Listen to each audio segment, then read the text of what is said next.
전 시간에 이제 보셨던 내용들을 문제를 한번 좀 풀어봐 드릴게요.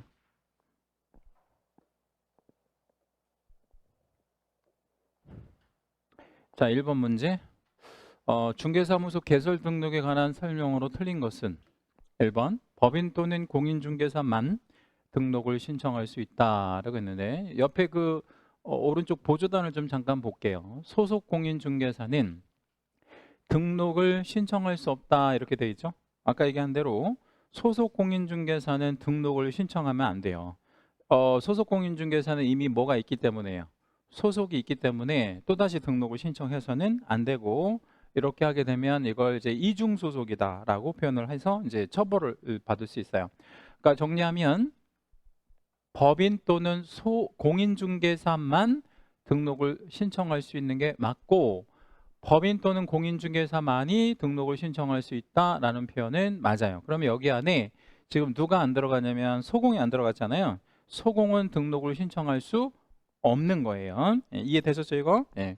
자, 두 번째, 법인인 경우에는 미리 상법이나 협동조합 비범법에서 정하는 바에 따라 설립 요건을 갖춰야 된다. 이제 설립 요건이라고 하는 거는 자본금은 얼마 이상 되어야 하고 5천, 그리고 또 14주에 규정된 업무만을 영위할 목적으로 설립될 것, 뭐 이런 여러 가지 요건을 갖춰야 되는 거 맞고.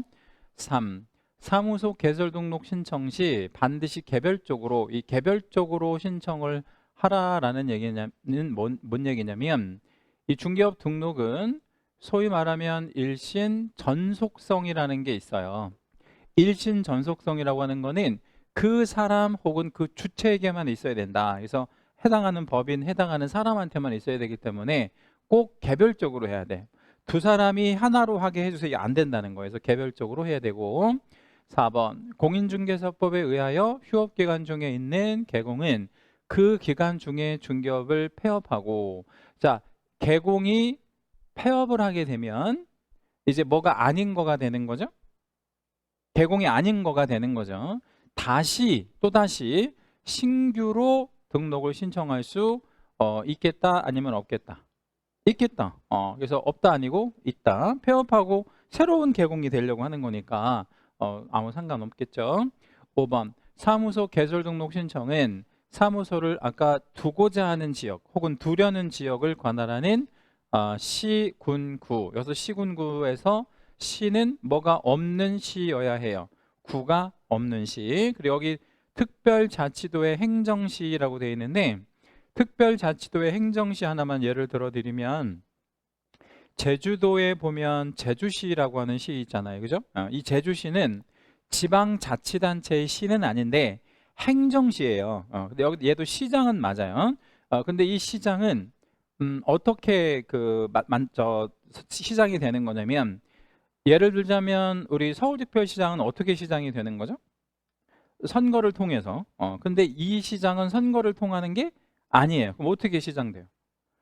제주도지사가 임명하는 거예요. 너 해 이렇게. 그래서 요런 시를 행정시라고 하는데 어찌됐든 간에 요 행정시 밑에는 구가 없어요. 구가 없으니까 시장으로서 뭐가 되는 거예요?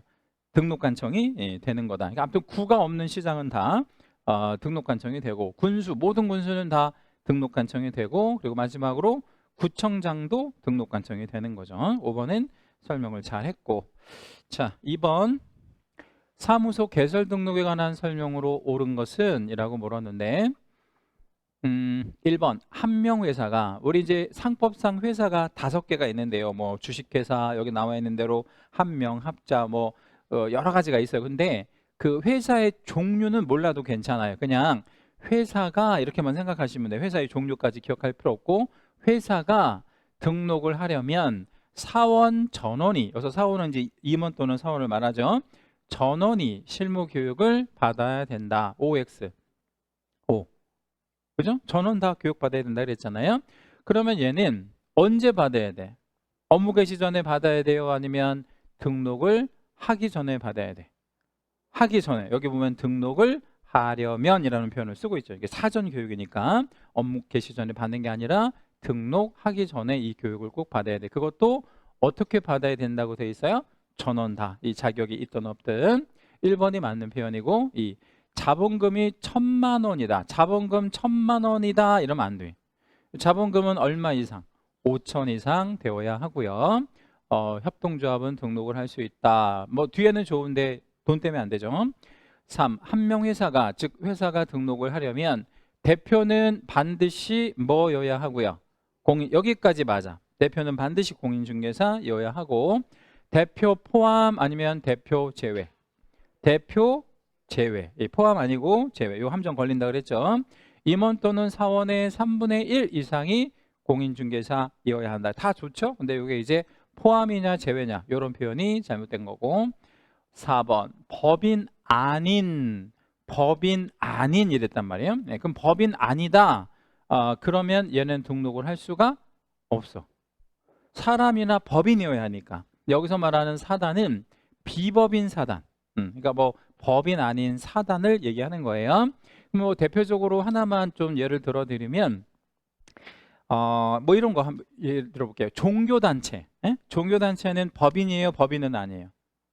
법인은 아닌데 보통 우리가 단체라고 얘기할 수 있잖아요. 무슨 교회에 다니는 사람들 이렇게 단체를 묶을 수 있잖아요. 그런 걸 비법인 사단이라고 하는데 그거는 법인격이 없기 때문에 등록을 하면 안 된다. 뭐 이런 거. 또는 뭐 우리가 뭐 교회나 이런 뭐 절이나 이런 데는 안 다녀도 이런 데는 이렇게 소속될 수 있잖아요. 무슨 고등학교 동문회 동문들 뭐 이렇게 얘기할 수 있죠. 그것도 비법인 사단에 동문회 이제 소속되어 있는 뭐 이런 거 그런 거를 얘기하는 거예요. 그 다음에 5번 개설 등록을 하려면 소유권에 의하여 사무소의 사용권을 확보해라. 그 말을 잘 보면 소유권만 인정해 주겠다 이런 말이잖아요. 그러면 OX, X. 왜냐하면 소유하지 않는 사람들은 등록을 할 수 없다 뭐 이렇게 주는 거니까. 자, 요 2번 문제는 31의 기출 문제인데요. 여러분 보시니까 우리 과목의 그 문제를 출제하는 어떤 그 디테일이 굉장히 어때요? 꼼꼼하게 나오죠. 이 과목의 성격이 되게 쉽지만 문제는 굉장히 디테일하게 된다고요. 그러니까 예를 들자면 뭐 이런 포함이냐 제외냐 뭐 이런 거 법인이냐 법인 아니냐 이런 아주 구체적으로 문제를 내기 때문에 꼼꼼하게 하셔야 돼요. 자, 이제 결격사유 쪽으로 한번 넘어가 보는데 여기다가 따로 별을 3개만 좀 잡아 주시고요. 이게 그 작년에 안 나왔어요. 근데 사실 이제 작년에도 안 나왔다기보다는 여기에 제가 하나 써놓긴 했는데 35회 때, 그러니까 우리 작년이 아니라 올해죠. 35회 때 요 지문 하나로 출제는 하기는 했습니다. 그래서 뭐 아예 안 나왔다고 보기는 어렵고 이 결격 사유는 우리 과목에서요. 우리 과목에서 탑 3 안에 들어가는 항목이에요. 탑 3 안에 들어가는 항목. 자, 그러면 탑 3 안에 들어가는 게 뭐냐? 벌써 우리가 탑 3 중에 2개나 배웠어요. 2주밖에 안 되는데. 그러니까 중요한 거 3개를 꼽으라 그러면 그 중에 이제 여기 들어가는 건데 지난주에 배우셨던 용어 있잖아요. 그 용어가 탑 1이야. 그러니까 용어가 제일 중요하고 그 다음에 그리고요.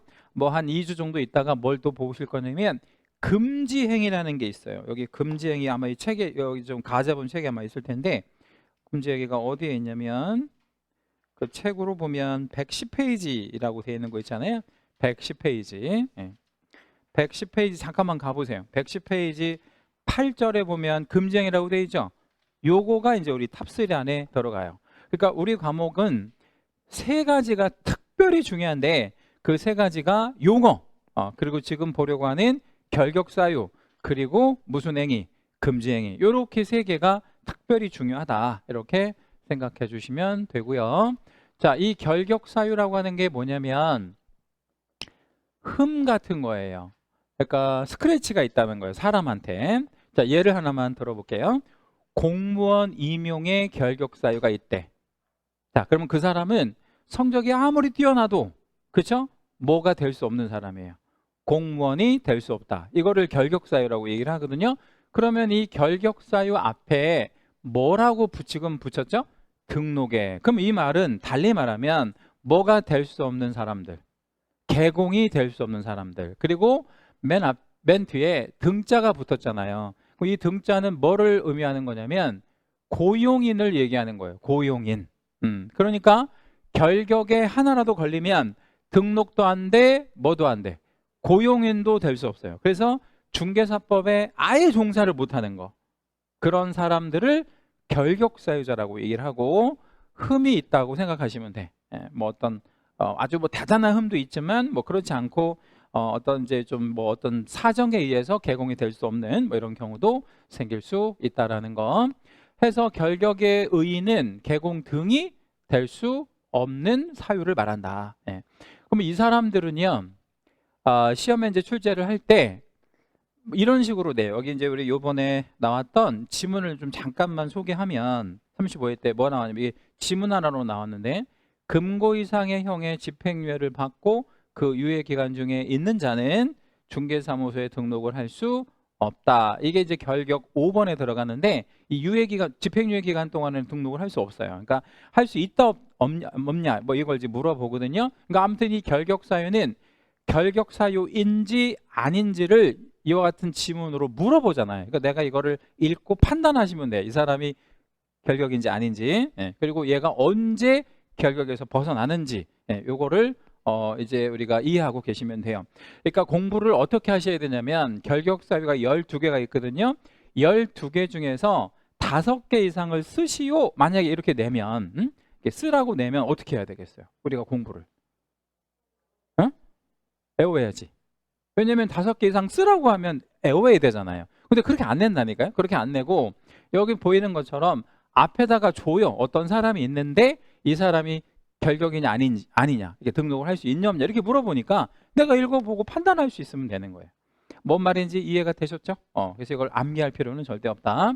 자, 사유가 12개가 있는데 사유는 좀 이따 보여드리도록 하고요. 사유보다 더 중요한 게 있어서 그거 먼저 볼게요. 여기 보면 뒷페이지 결격 사유 해당 시 효과 있잖아요. 이게 더 중요한데 이 그림을 좀 먼저 설명을 좀 드려보도록 할게요. 이 그림이 더 중요하다. 자, 일단은 요거 이렇게 원 잡힌 거 있잖아요. 이 원 잡힌 거 이거를 중개업이라고 하는 바운더리라고 한번 생각해요. 영역이야. 이게 중개업이라고 하는 영역인데 어떤 사람이 결격 사유에 해당이 된 거예요. 이렇게 결격에 걸린 그 사람이 있는데 이 사람은 처음부터가 원시적이라 그러거든요. 원시적으로 결격이었던 거야. 이 사람은 애초에. 자, 사람은 태어날 때 결격 사유자로 태어날까요? 아니면 살다가 보니까 결격 사유자가 되는 걸까요? 우리 생각에는 살다 보니까 결격될 것 같잖아요. 그게 아니고 태어날 때 결격 사유자로 태어나요. 우리 결격 1번이 뭔가 보세요. 앞장 넘겨가지고 결격 1번이 왼쪽 장 페이지 결격 1번이 뭔가 보세요. 미성년자잖아. 그러니까 미성년자라는 거는 19세에 달하지 아니한 사람으로 우리가 태어나니까 태어날 때 결격 사유였던 거예요. 그리고 이제 살다 보면 그게 풀어지는 거죠. 근데 이게 원시적으로 처음부터 결격인 사람들은 이 중개업이라고 하는 영역 안으로 못 들어간다라는 거예요. 이게 효과야. 못 들어가. 그러니까 개공 등이 될 수 없다. 그래서 신규 등록이나 우리 그 고용이 될 수 없다라는 게 첫 번째 효과. 여기는 쉽죠, 내용이. 자, 근데 문제는 이 중개업 영역 안에 이미 개공이 들어가 있어요. 자, 얘는 어떻게 이 자리에 들어갈 수 있었을까요? 되게 중요한 질문인데 얘는 어떻게 해서 이 자리에 들어갈 수 있었을까요?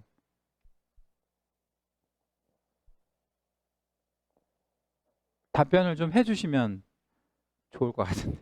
틀려도 괜찮아요. 틀려도 괜찮아요. 틀린다고 뭐 제가 뭐라고 하지는 않잖아요. 응? 이 사람은 여기에 어떻게 들어갈 수 있었을까요?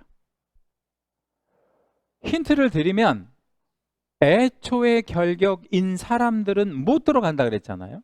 근데 얘는 어떻게 들어갔어? 결격이 아니어서 들어간 거죠. 그러니까 결격 사유가 아닌 사람들은 들어갈 수 있잖아요. 그렇죠?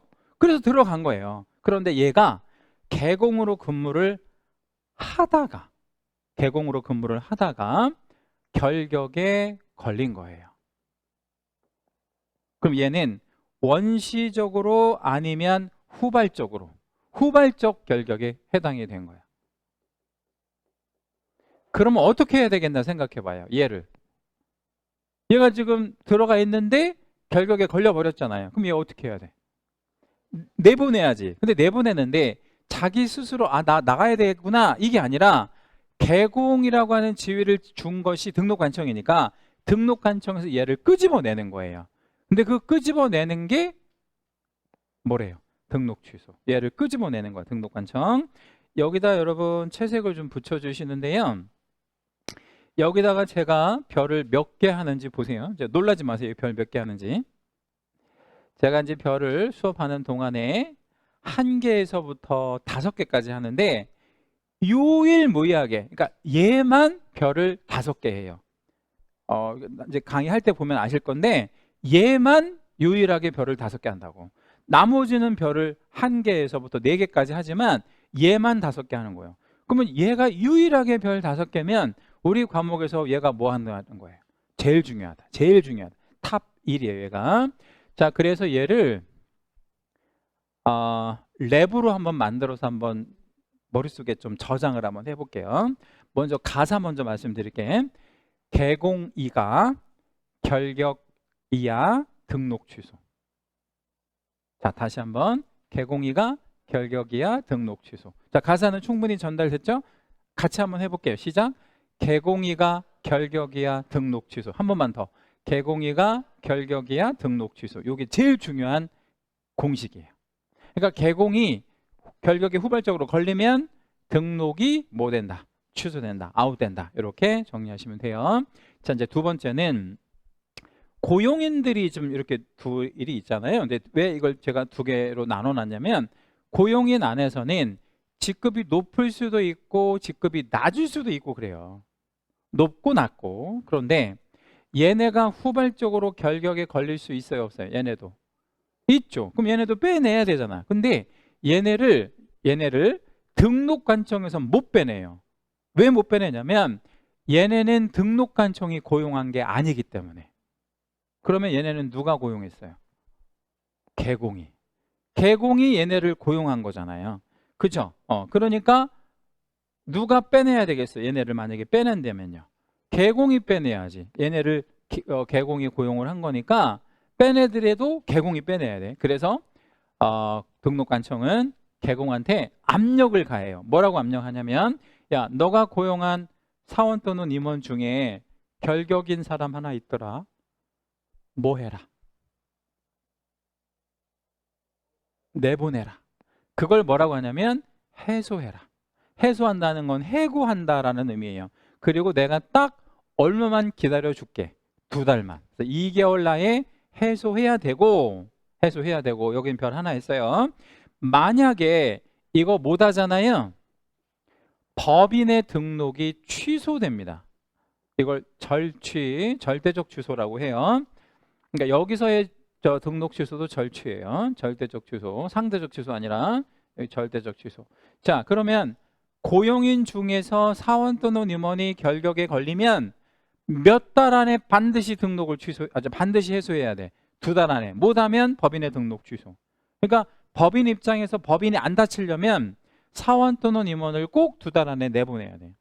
자, 이번에는 사원 또는 임원인데 사원 또는 임원이 아닌 고용인, 그러니까 그 직급이 높지 않은 고용인이 결격에 걸리면 똑같아요. 몇 달 안에 해소해야 돼. 2달 안에. 근데 이것도 못 하잖아요. 그러면 개공이 업무 정지를 받을 수 있어요. 업무 정지를 받을 수 있다. 이렇게 정리해 주시면 돼요. 그러면 이제 결론을 한번 내보면 결격인 자들은 처음부터 결격인 자들은 못 들어가고 중개업에 종사하다가 결격에 걸리면 퇴출되고 결과적으로 결격인 자들은 어디에 종사할 수 없다.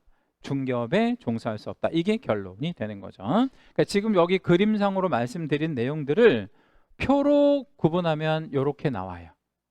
그래서 이제 여기 보면 원시적으로 결격이다 그러면 등록이 안 되고 후발적 결격이면 절대적 취소 먹고 아까 우리 개공 등록 취소 먹는다 그랬죠. 고용인 같은 경우에는 종사 전이면 종사가 안 되고 종사 중이면 2개월 안에 해소를 시켜야 되는데 이 고용인은 2가지로 나눠서 사원 또는 임원일 때와 아닐 때에 따라서 제재가 좀 달라진다라는 거, 요거까지 같이 기억해 주시면 됩니다. 자, 여기서 궁금하신 거 혹시 있으신가요? 내용 없으시죠? 네, 자, 그럼 이제 결격 사유를 한번 좀 보도록 할 건데,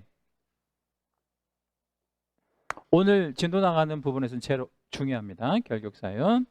자, 일단 미성년자가 결격이래요. 미성년자 결격. 미성년자는 몇 세에 달하지 아니한 자를 미성년이라고 할까요? 19세에 달하지 아니한 자. 그럼 얘가 어떻게 해야 해소가 될까요? 결격에서 없어질까요? 나이를 먹어야지. 19세에 도달하면 해소가 됩니다.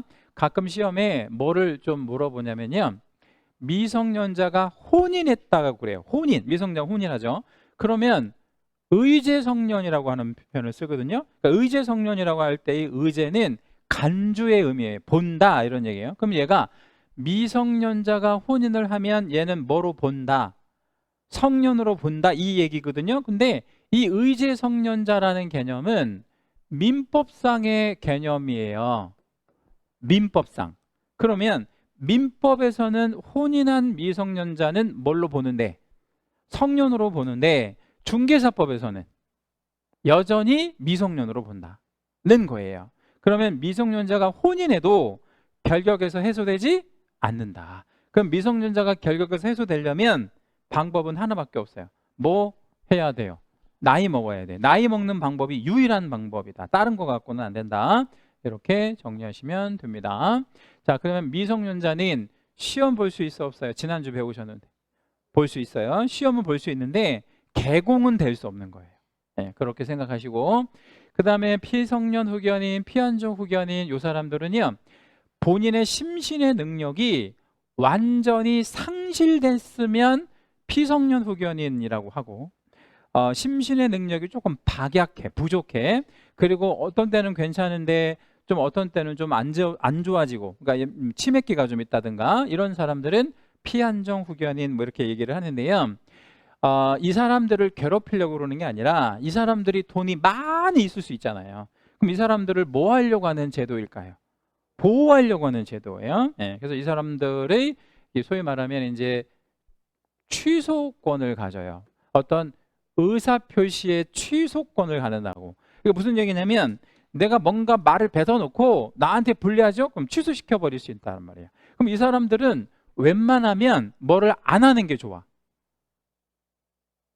이 사람들이 취소할 수 있는 권리가 있다 그랬잖아요. 그러면 웬만하면 이 사람들은 뭐 안 하는 게 좋겠어요. 그 중개업 안 하는 게 좋지. 왜냐하면 이랬다가 저랬다가 이렇게 할 수 있으니까. 그래서 이런 사람들은 결격에 들어가는 거다. 이렇게 생각해 주시고요.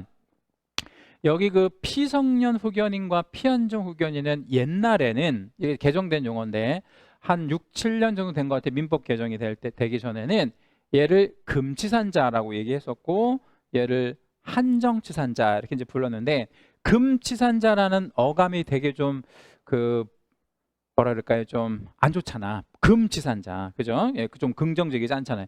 그래서 좀 긍정적인 언어로 바꾼 게 피성년 후견인이에요. 금치산자, 피성년 후견인. 조금 덜 부정적으로 보이지 않나요? 그렇다고 긍정적인 건 아니지만 이거는 이제 한정치산자에서 피한정 후견이 이렇게 바뀐 건데 유명인 중에서 그 여러분 이제 아실 만한 사람 중에서 요즘에 좀 힘든 그룹이 하나 있는데 롯데 있잖아요. 롯데. 예, 롯데 그 창업주가 누구예요? 신격호 회장이 지금은 돌아가셨는데 신격호 회장이 돌아가시기 전에 뭐 90 몇 살 94인가 뭐 이렇게 돌아가셨는데 그 돌아가시기 직전에 자식들이 그 아들이 있고 막 딸이 있고 뭐 그렇잖아요. 신격호 회장이. 근데 뭐 지금은 막 지분 때문에 막 치고받고 싸우고 그러는데 신격호 회장 살아 있을 때 그 자식들이 의견 일치를 본 게 뭐냐면 요거 피한정 후견인 선고를 자식들이 다 동의하에 이렇게 법원에다가 신청을 해가지고 신격호 회장이 이거를 이렇게 말하자면 그 심판을 받아가지고 피한정 후견인이 됐어요. 그 돌아가시기 직전에. 왜 자식들은 그거에 의견 충돌 없이 자기 아버지에 대해서 피한정 후견인 선고를 신청했을까요? 재산을 뭐 하려고? 지키려고. 그러니까 그 누구로부터 지키는 거예요. 그러니까 그 아버지의 재산이 신격호 회장이 뭐 수십조 있잖아요. 그 롯데가 엄청난 그룹이잖아. 근데 그거 돌아가시 직전에 여자친구가 생긴 거야. 누가? 신격호 회장이. 근데 여자친구가 생기면 90 넘어가지고 의사 그 표현 자체도 뭐 좀 약간 좀 그렇지만 뭐 할 수 있어. 그러니까 자식들한테 이렇게 뭐 상속하거나 증여하는 게 아니라 돈을 누구한테 줄 수 있다고요? 여자친구한테. 그것도 돈을 얼마를 줘? 뭐 1억, 2억 이렇게 주는 게 아니라 5조 정도 준다. 왜 주는 거냐면 생각이 별로 없으니까. 그러면은 5조를 만약에 준다고 생각해봐요. 그러면 자식들의 입장에서 보면 자기들이 상속받을 돈이니까 그걸 못하게 해야 될 거 아니야. 그래서 묶어놓는 게 이런 제도야. 이해됐었죠, 대충. 그래서 이 사람들은 이게 안 되는 거예요. 개업 공인중개사가 언제 되냐면 끝나야 돼. 이런 게 끝나. 근데 사실 이제 이런 그 뭐 치매라든가 이런 게 좋아지거나 그러지는 않잖아요. 예, 그래서 이거는 보통 돌아가실 때까지는 요런 신분으로 이제 돌아가시게 되는 거다. 그 다음에 이제 3번은 파산 선고라는 개념이 나오는데, 이 파산 선고자는 미성년자도 아니고 이런 심신의 능력이 부족하거나 뭐 이런 분도 아니에요. 그냥 매우 정상적인데 이 사람들은 뭐가 안 좋은 거다라고 생각하시면 돼요. 예? 예?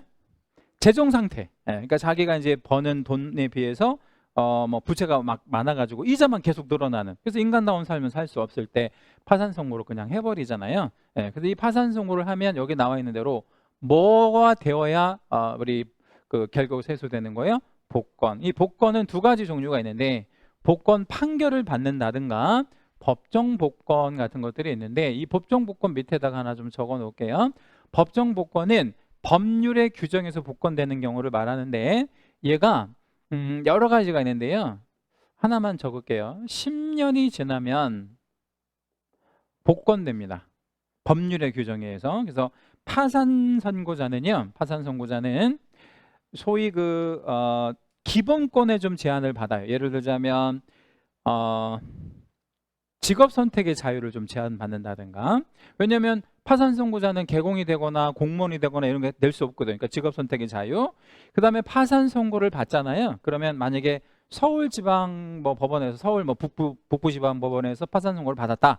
그러면 서울에서만 살 수 있어요. 부산으로 못 가. 이사를. 왜 못 갈까요? 이 사람은. 파산 선고 받은 사람은 서울에서 받았다면 서울만 살아야 되고 부산으로 이사를 가면 안 돼. 왜 그럴까요? 그런 생각 안 해보셨어? 왜 못 가는지?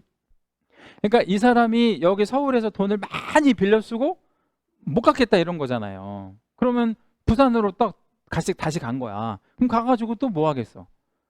또 돈 빌려 쓸 거 아니에요. 그러니까 못 가게 한다고. 그 지역에서만 살 수 있도록 해서 그런 기본권의 거주 이전의 자유 같은 걸로 제한을 받으니까 이게 몇 년이 지나면 10년이 지나면 없어지는 거죠. 그래서 10년 딱 지나면 이제 완전히 복권이 되는 거구나 라고 생각해 주시면 됩니다.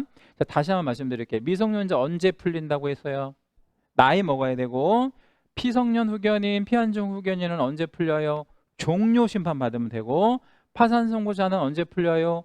복권되면 풀리고. 그렇죠? 네, 뭐 이렇게 정리해 주시면 되겠고요.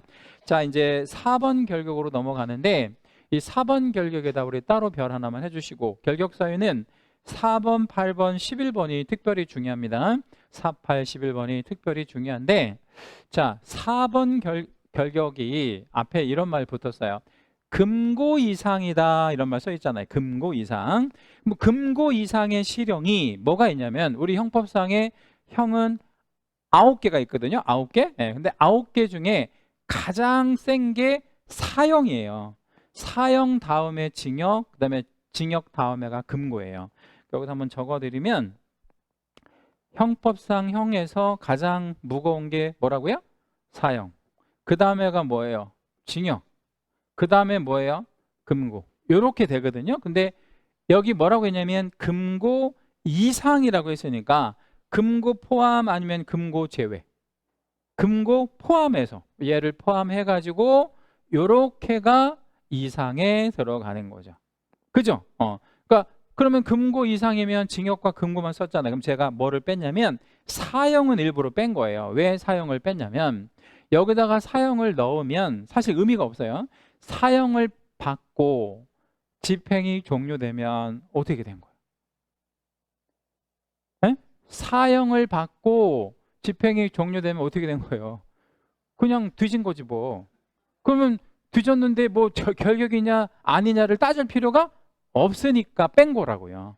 이해되셨죠? 자, 그러면 금고 이상이면 뭐하고 뭐를 말하는 거야? 금고와 징역형을 말한다. 예. 자, 그러면 요 차이를 좀 말씀드려볼게요.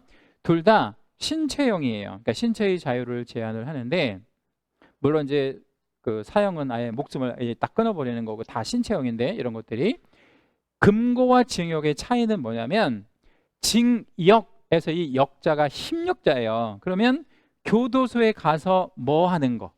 일을 하면 징역이고 징역형이고, 일을 안 하면 뭐가 되겠어요?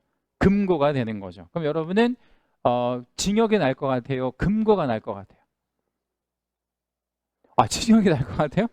저는 금고가 날 것 같아요. 왜냐하면 전 일하는 게 너무나 싫거든. 그래서 옛날부터 금고가 낮아. 일을 시키는 거는 싫거든요. 예. 다만 이제 그 요즘에 이제 젊은 법학자들이 뭐를 주장을 하냐면, 옛날에는 그러니까 막 그 1900년대 이때만 하더라도요, 이게 이제 이런 형법이 만들어진 지가 수백 년이 지났단 말이에요. 1900년대만 하더라도, 초만 하더라도 교도소에 데려가서 뭔 일을 시켰냐면, 채석장 같은 데 가서 돌 캐는 거, 그 다음에 막 굴 파가지고 뭐 이렇게 뭐 진지 같은 거 만들고 뭐 이런 거, 되게 위험한 거. 그러니까 일하다가 죽기도 많이 하고 뭐 이런 거를 했으니까 징역형을 되게 안 좋게 생각하고 좀 높게 생각한 건데, 요즘에는 채석장 이런 거 없잖아요. 그러니까 요즘에 징역형은 어떤 식으로 징역형을 이렇게 살리냐면, 뭐 공장 같은 데 가가지고 그냥 뭐 단순한 공장, 뭐 가구 공장, 또 무슨 하여튼 뭐 그 교도소에서 간단하게 만들 수 있는 어떤 제품의 이런 공장, 화장지 같은 거 생산하는 공장, 하여튼 이런 거 많이 하거든요. 그러니까 여기서 말하는 징역형이 좀 쉬워. 그리고 여기서 징역을 살면 뭐도 좀 받고 월급도 받아요. 네, 그러니까 최근에 이제 법학자들은 징역형이 오히려 금고보다는 더 좋다라고 주장하는 학자도 있어요. 예전에 비해서는. 자, 어찌됐든 간에 현재까지는 금고가 그 중에 좀 낮고 징역이 좀 세다라고 생각해 주시면 되고요. 실형을 받았다라는 거는 교도소로 갔다라는 뜻이에요. 이거는 행자 쓴 거예요. 교도소 행. 교도소로 갔다 뭐 이런 뜻입니다. 그럼 교도소에 가 있는 동안에는 중개업을 못 하잖아요. 그러면 교도소에서 나와야 되는데, 나오는 게 세 가지가 있어요. 이렇게 나오는 게 세 개. 제일 처음에 집행이 종료되고 나오는 방법이 하나 있는데, 이거를 만기석방이라고 얘기를 하죠. 그럼 만기석방이 돼도요, 막바로 되는 게 아니라 플러스 3년이 있어야 돼. 3년이 지나야 된다고. 자, 그러면 이제 계산 한번 해보세요. 오늘 징역 5년 살다가 만기로 석방이 됐어요. 오늘 5년 살다가 만기로 석방됐어요. 몇 년간 결격이에요? 석방 오늘 됐어. 몇 년간 결격이에요? 3년. 여기 3년 해야 된다 그랬으니까, 그럼 좀 사례를 바꿔볼게. 오늘 징역 5년형을 선고받고 오늘 구속됐어요. 몇 년간 결격이에요? 8년 결격이에요. 왜 8년 결격이에요? 5년에다가 3년 그렇게 이제 따지면 되는 거예요. 자, 그런데 이제 두 번째에 보면 가석방이라는 제도가 있는데, 이 가석방이라고 하는 거는 교도소에서 생활을 하고 있는 이제 그 사람들을 수용자라고 하는데, 이 수용자들이 그 생활을 이렇게 잘하면 교도소 교도관들한테 이렇게 점수를 받아요. 이렇게 뭐 몇 점, 뭐 5점 이런 식으로 가산이 됩니다. 근데 그 점수가 쌓여서 일정한 이제 점수가 되잖아요. 그러면 가석방 심사 대상이 되는 거예요. 중간에 나갈 수 있는데, 만약에 유기수가 나가면 잔형기는 남은 형기에다가 더하기 3년을 해야 돼. 이것도 계산 문제 잘 계산하셔야 돼. 어렵진 않아요. 5년 받고 3년 복역 중에 가석방 됐어요. 오늘 몇 년간 결격? 오늘 가석방 됐어요. 몇 년? 못 들으셨구나. 자, 다시 5년 받고 3년 복역 중에 오늘 가석방 됐어요. 오늘부터 몇 년이에요? 5년이라고 해야지. 왜 5년이에요? 요거 2년에다가 3년 더해가지고 그렇게 따지면 돼요. 자, 그런데 이거는 유기수가 그런 거예요. 근데 무기수가 있어요. 무기징역, 무기금고, 얘네가 만약에 가석방이 되면 일률적으로 10년을 더해요. 10년은 왜 더하냐면 우리 형법상 가석방 최대 기간이 10년이에요. 최대 기간이 10년이에요. 자, 가석방 최대 기간이 10년이에요. 자, 그러면 사례를 이제 한번 들어볼게요.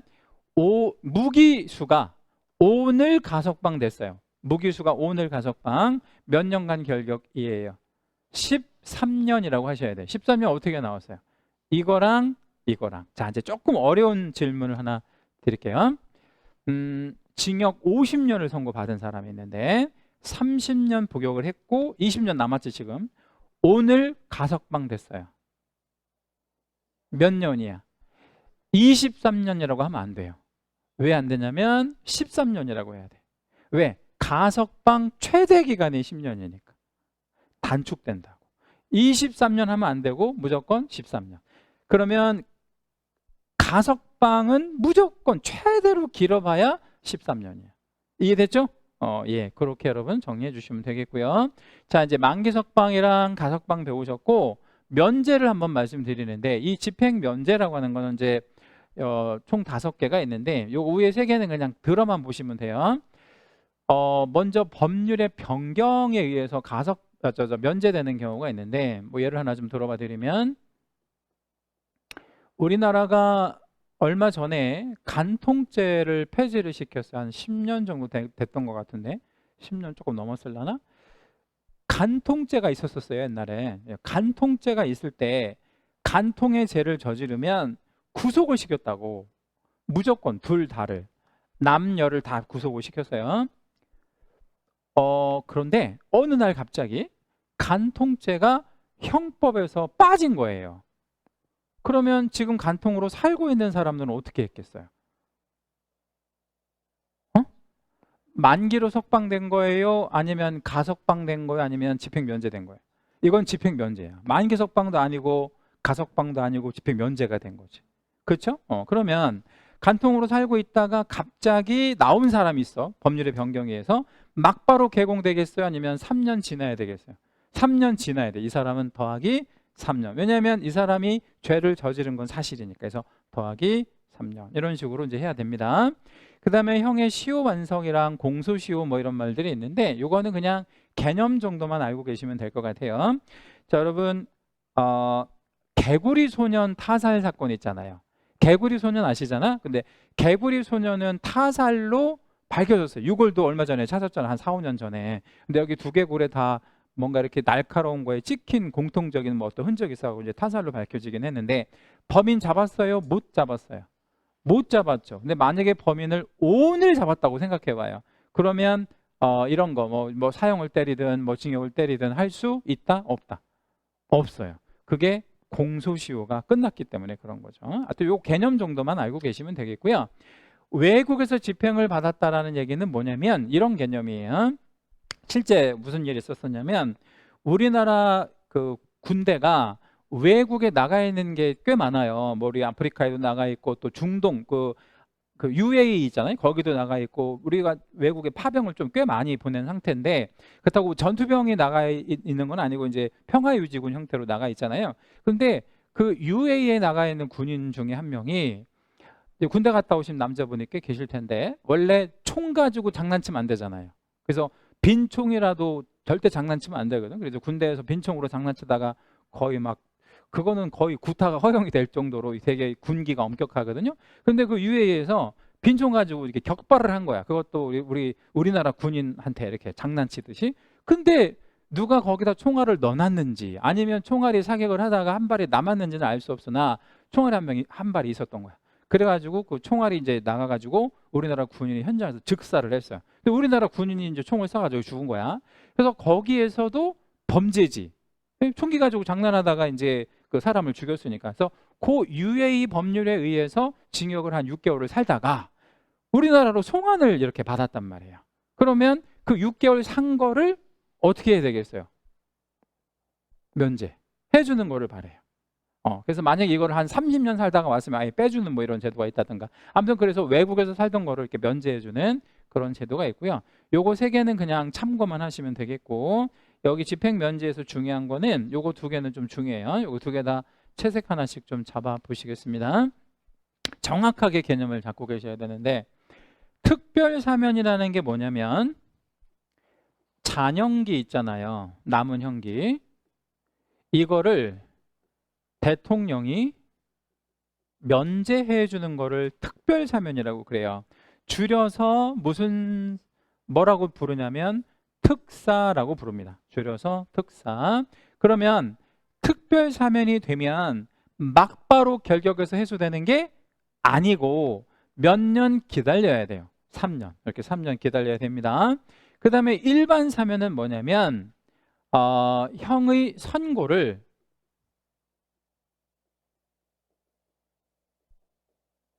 취소시켜주는 사면이에요. 이 무슨 얘기냐면 일반 사면이 되잖아요. 그럼 앞에 있는 요 금고 이상의 형의 선고 받은 거 있잖아요. 이걸 없애주는 거야. 전과 기록까지 다 삭제. 그러면 일반 사면을 받았다라고 시험에 지문이 나오면 얘는 더하기 3년을 하고 안 하고? 안 하는 거예요. 즉시 복권이 이렇게 되는 거죠. 자, 그럼 질문. 사면이 두 개 있어요. 특별 사면, 일반 사면. 어떤 사면이 좋은 사면이에요? 일반 사면이 좋은 사면이에요. 특별 사면이 좋은 게 아니라 일반 사면이 좋은 거예요. 그럼 질문. 가석방이 좋아요? 특별 사면이 좋아요?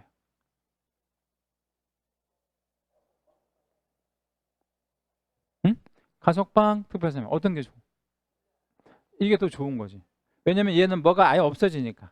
자녀 형기가 아예 없어지니까. 요거는 가석방은 자녀 형기가 남잖아요. 그죠? 네, 뭐 그런 개념이고. 다만 이제 가석방은 자녀 형기가 남지만 교도소에 있는 게 아니라 집에서 있는 거예요. 이거는. 자, 그 다음에 이제 5번에 보면 형의 집행유예 뭐 이런 말 나와 있는데, 이 집행유예하고 선고유예는 조금 다른 개념이다라는 거 먼저 좀 머릿속에 저장하시고, 여기다 한번 적어 드릴게. 중요 표시 하나 해주시고요. 집행유예는 얼마 전도 아니고 이번 주 초에 뭐 우리 유명한 정치인, 뭐 누구라고 말씀 안 드려도 다 아시죠? 유명한 정치인이 선거법 위반으로 징역 1년에 집행유예 2년 받았단 말이야. 징역 1년에 집행유예 2년. 자, 그러면 징역형 받은 거예요, 안 받은 거예요? 징역 1년에 집행유예 2년을 받았어요. 그럼 징역형 받은 거예요, 안 받은 거예요? 받은 거예요. 선고는 일단 받은 거예요. 선고 받고, 그리고 집행유예 2년이라고 했잖아요. 그럼 2년만 유예하는 거예요. 그럼 얘는 선고를 받았으니까 결격이다 아니면 결격 아니다? 결격이에요. 집행유예는. 그러니까 그 정치인이 만약에 징역 1년에 집행유예 2년 받았는데 이게 대법원에서 확정돼 버리면 다른 것도 아니고 선거법 위반이니까 대선에 못 나온다고. 그게 이제 그렇게 될 수밖에 없는 상황이 되는 거예요. 근데 만약에 선고유예를 받았다라고 나올 수도 있잖아. 그럼 선고유예를 받았으면 선고 받은 거예요, 안 받은 거예요?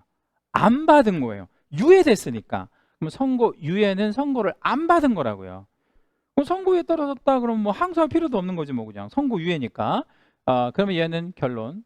결격이고 결격 아니고. 예, 요 일단 차이를 좀 기억해 주셔야 되고. 자, 그러면 이제 집행유예 이제 설명 뭐 선고유예랑 말씀드렸는데, 금고형 이상형의 집행유예를 받았다면 실형하고 차이가 좀 나요. 어떤 차이가 있냐면 실형은 어디로 가는 거고 교도소로 가는 거고, 집행유예는 어디로 안 가는 거고 교도소로 안 가는 거고. 그러면 얘는 그냥 집으로 간다라고 생각하시면 돼요. 집으로 간다. 그래서 그 집행유예는 그 유예 기간 동안에 근신하고 있으면 된다. 그런데 실형 선고는 더하기 몇 년을 해야 돼? 이거 다 끝나고 나서도요? 3년. 근데 여기 집행유예는 3년까지는 아니다 이 말이에요. 그래서 얘는 몇 년만 다시 있으면 되는 거예요? 2년. 자, 그러면 유예 기간이 끝나고 더하기 2년이에요. 유예 기간이 끝나고 더하기 2년이라고 말씀드려서, 자, 그러면 계산해 보세요. 징역 1년에 집행유예 2년 받았어요. 징역 1년에 집행유예 2년. 몇 년간 결격이에요? 오늘 만약에 그렇게 선고됐으면 몇 년간 결격이야? 4년 결격이다. 이렇게 답변하시면 돼요. 왜 4년이에요? 유예 2년에다가 더하기 2년이니까. 그렇게 따져가지고 4년 결격이다. 이렇게 답을 하시면 됩니다. 자, 이제 6번 결격이 있는데 6번 결격은 자격 취소라고 하는 표현이 나오잖아요. 이 자격이 취소가 되는 거는 자, 질문. 뭘 잘해서 취소 아니면 뭘 못했기 때문에 취소? 못해서. 근데 이거를 만약에 취소를 먹잖아요. 숫자로 3 한번 쓰시고 한자로 아니 불자 한번 써볼게요. 3불. 세 가지를 못한대. 세 가지 못한대요.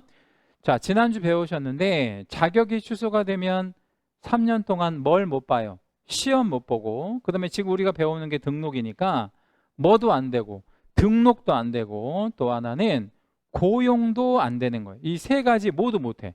자격이 취소가 되면 뭐를 못해요. 시험 못 봐, 등록 안 돼, 고용도 안 돼요. 그런데 이 세 가지를 못하는 게 몇 년이 지나면 다 풀린대요. 3년. 그러니까 3년만 딱 지나면 시험도 볼 수 있고 이제 합격한다면 등록도 되고 고용도 당연히 될 수 있다. 그러니까 쉽게 말하면 자격 취소 먹으면 몇 년 동안 반성해라 이 말이에요. 3년 동안 너 반성해 뭐 이런 얘기가 되겠죠. 자, 그 다음에 이제 7번까지만 좀 볼게요. 자격 정지 기간 중인 자 있는데 얘는 소공만 받는 겁니다. 자, 소공은 소속공인중개사의 약자잖아요. 이제 소공만 자격 정지를 받아요. 다시 한번 누구만 자격 정지를 먹는다고요? 소공, 개공이 받는 게 아니에요. 소공만 받는 거예요. 다음 시간에 이제 업무 정지. 우리 개공은 업무 정지를 받고 자격 정지는 누구만 받는 거냐면 소공만 받는 건데 얘는 6개월 내에서 받게 됩니다. 6개월 내에서 받게 된다. 최대가 6개월인 거예요. 자, 그럼 만약에 여러분은 개공이에요. 자, 여러분은 개공입니다.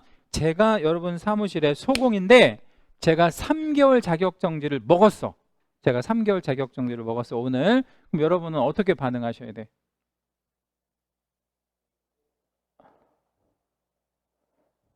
못 들으셨어요? 자, 여러분은 개공이고 제가 소공이에요. 근데 제가 오늘 자격정지 3개월 먹었다고. 오늘. 그럼 여러분 어떻게 반응하셔야 되냐고. 3개월 동안 나오지 마.